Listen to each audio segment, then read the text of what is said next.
Well, the White House says that it's assessing the situation after rockets hit a military base in Iraq overnight that houses around 2,000 U.S.-led coalition troops. That's right. Today's rocket attack follows Friday's U.S. airstrike on militias in Syria that are backed by Iran.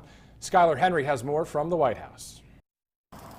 Video on social media shows the wreckage of what Iraqi forces believe was the launch pad to carry out Wednesday's rocket attack on a military base used by American forces in Iraq.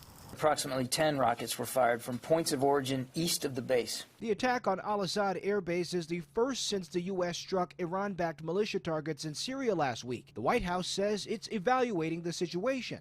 We're identifying who's responsible, and we'll make judgments from that point.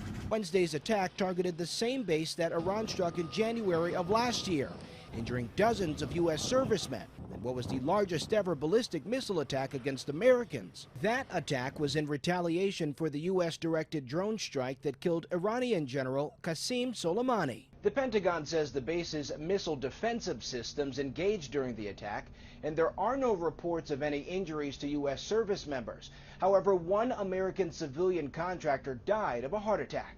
Wednesday's rocket strike comes 2 days ahead of Pope Francis's trip to Iraq, where he's expected to not only meet with Christians who were persecuted during the Islamic State insurgency, but also try to boost ties with the Shiite Muslim world. Skylar Henry, CBS News, the White House.